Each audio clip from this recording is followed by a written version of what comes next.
శ్రీ సత్యసాయి జిల్లా హిందూపురం మున్సిపాలిటీ పరిధిలోని మోతుకుపల్లిలో 77వ గణతంత్ర దినోత్సవ వేడుకలు ఘనంగా నిర్వహించారు. స్థానిక ఎంపీపీ స్కూల్ నందు విద్యా కమిటీ చైర్మన్ సంజీవ్ కుమార్ ఆధ్వర్యంలో ప్రధానోపాధ్యాయులు మల్లికార్జున అధ్యక్షతన గణతంత్ర వేడుకలను నిర్వహించారు. విద్యార్థులు, ఉపాధ్యాయులు గ్రామ వీధుల్లో దేశ నాయకుల చిత్రపటాలతో ఊరేగింపు నిర్వహించారు. ఈ సందర్భంగా మువ్వన్నెల జెండాను స్కూల్ కమిటీ చైర్మన్ ఆవిష్కరించారు.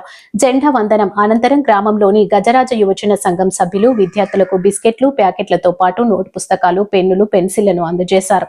ఈ సందర్భంగా గ్రామ పెద్దలు, ఉపాధ్యాయులు గణతంత్ర దినోత్సవ ప్రాముఖ్యతను విద్యార్థులకు తెలియజేశారు. ఈ కార్యక్రమంలో ప్రధాన ఉపాధ్యాయులతో పాటు ఉపాధ్యాయులు శ్రీనివాసరెడ్డి, గ్రామ పెద్దలు dealer Ramakrishna, Anand, TK Seena, Rami Reddy, C Ashok Kumar, school committee vice chairman Anitha, anganwadi కార్యకర్తలు ఆయాలు, ఉమాదేవి, మంజుల, శాంతమ్మ, చౌడక్క, కాంతమ్మ, సరస్వతి, గజరాజు యూత్ టీం సభ్యులు యువరాజ్, అభి, హరిప్రసాద్, విష్ణు, చరణ్, అరుణ్ తేజ, కిరణ్ కుమార్, ఆదర్శ్, బన్నీ, అరుణ్ కుమార్, సంతోష్, తేజ, ఈషు, ప్రణయ్, రాజు, జానకీరామ్, సోమశేఖర్, వినీత్, విద్యార్థుల తల్లిదండ్రులు పాల్గొన్నారు.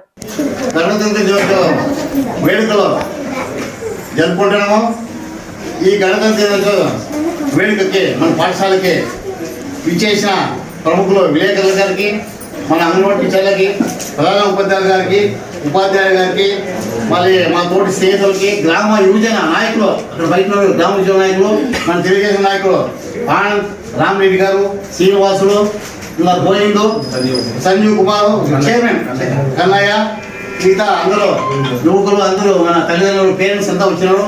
వాళ్ళందరికీ ఈ గణతంత్ర దినం సందర్భంగా అందరికీ శుభాకాంక్షలు తెలుపుకుంటున్నాము.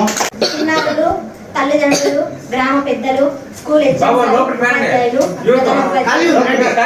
గ్రామ యూత్ ఎప్పుడు కూడా ఇంత ఘనంగా పాల్గొనలేదు. వాళ్ళు కూడా ఇంకా ముందు మంచిగా స్కూల్ కి అండగా ఉండు, యూత్ అంతా మంచిగా స్కూల్ ని నడిపించాలని కోరుకుంటున్నాను. మన దేశపరంగా మనకి బాధ్యత ఉంటుంది కాబట్టి అందరూ చాలా ముఖ్యంగా మన గ్రామ ప్రజలు చాలా అన్నగారు ముఖ్యంగా ఈరోజు పిల్లలు రేపు చదువుతున్నట్టు పిల్లలు తల్లిదండ్రులు అందరికీ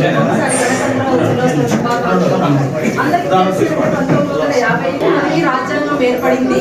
ఈ రాజ్యాంగంలో మనకి కర్తవ్యాలు ఉంటాయి, హక్కులు ఉంటాయి. మనకి ఎలా అందరికీ చాలా విలువైన సమాజం అలాగే జనంతో మనము చర్చించాలి. అందరికీ నా ధన్యవాదాలు. మన పాఠశాలలో వర్షం వచ్చిందంటే ఒక చిన్న చెరువులాగా నీళ్ళు నిలబడుతున్నాయి. కాబట్టి మా దగ్గర ఎటువంటి పట్టు కూడా లేదు మేము ఖర్చు పెట్టడానికి. మాకు వచ్చే అడపా 5,000 రూపాయలు వస్తాయి. ఆ 5,000 రూపాయలు మాకు జరాక్షలకి, దానికి, రికార్డులకి సరిపోతా ఉంటుంది. మరి మీరు ఎవరైనా స్వచ్ఛందంగా ఏదైనా కొద్దిగా మట్టి తోలిస్తే ఆ నీటి కుంట సమస్య తీరిపోతుందనే ఉద్దేశంతో మేము చెప్తున్నాం సార్. మీరు ఎవరైనా ముందుకు వచ్చి సార్ మేము తోలిస్తామంటే వాళ్ళకి కృతజ్ఞతలు తెలియజేసుకుంటున్నాం. సార్ ఇక్కడ ఇది మీ దగ్గర మాట్లాడాలి ఈ సమస్య మేము ఖచ్చితంగా మేము అందరూ మాట్లాడుకునే మా కరెక్ట్గా మేము మాట్లాడుకునే ఆగిన తరఫున